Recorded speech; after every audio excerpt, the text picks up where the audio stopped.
Hello, I'm doing the rafters today. So this is the first one in place, supported on this stick, and it's roughly at the right angle.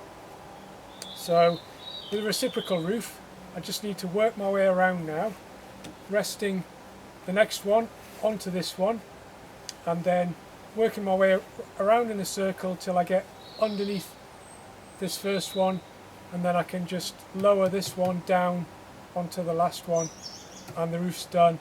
In theory it's very simple, it's a bit hard to explain, but hopefully it'll be obvious as I get going how it's working.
So the roof is now self-supporting. I've taken that stick that was holding up the first rafter and lowered it down onto the last one.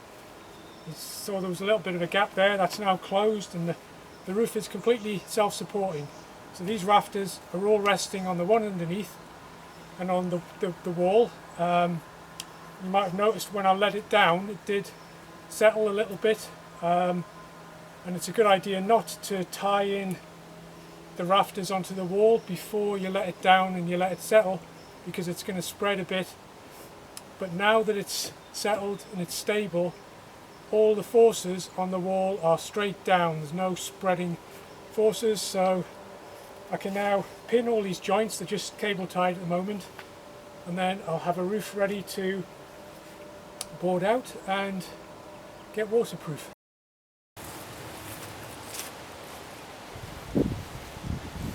This is an old coffee table I got for £10 about a year ago, with the idea of using the sheet of glass as the roof light in the centre of the roundhouse.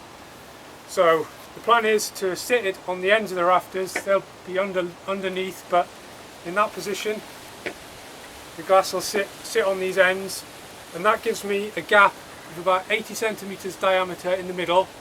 So when I was building the rafters, that's the space that I left in the middle. The hole is about 80 centimetres.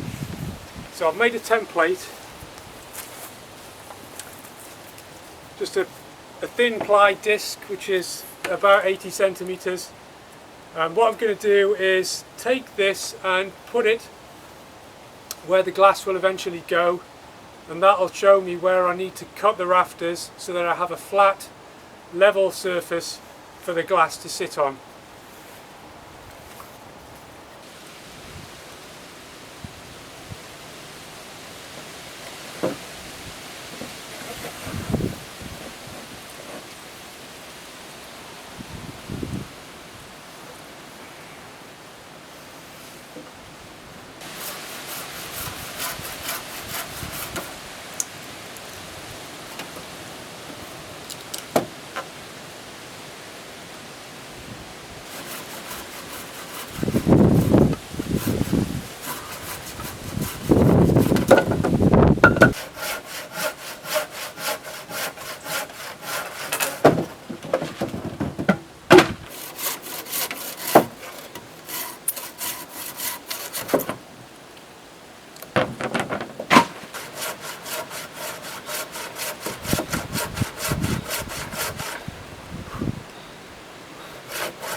There's the roundhouse with the roofing boards now complete.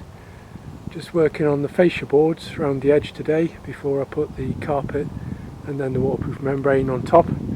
But I just wanted to quickly show you this damage from 90-mile-an-hour winds we had a few days ago, which has trashed this temporary shelter.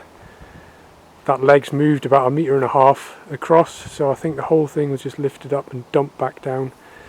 But I've been very lucky. There was 3 windows in there, they're all fine, and glass coffee table, which is the roof light for the roundhouse, that's fine, and my tripod was back there and various other bits of kit, but everything's survived okay, just got a little bit damp.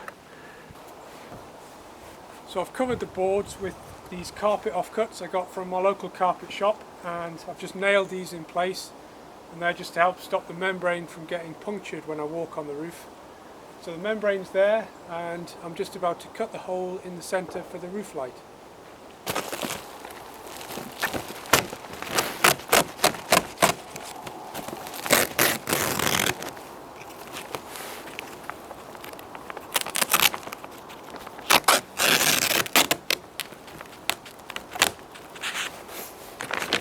So under this membrane I've got this hoop that was part of the coffee table that the glass was sitting on, and before I put it under I cut out about a 30 centimetre section and then closed it back up to narrow the diameter, and that's what the glass is going to sit on under the membrane. So I'm going to stick the membrane around this hoop using this sealant, and then put another bead of sealant around the top and stick the glass down using that.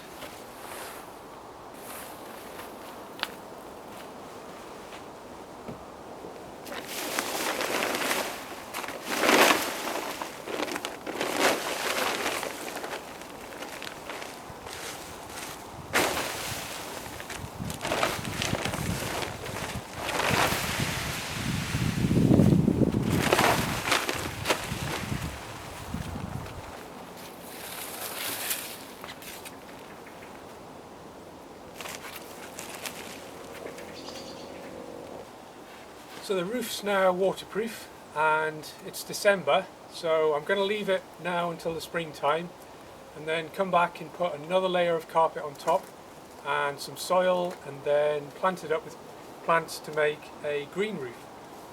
But that's it for this video. Thanks for watching, and I'll bring the camera inside so you can have a look how it's looking on the inside before I go.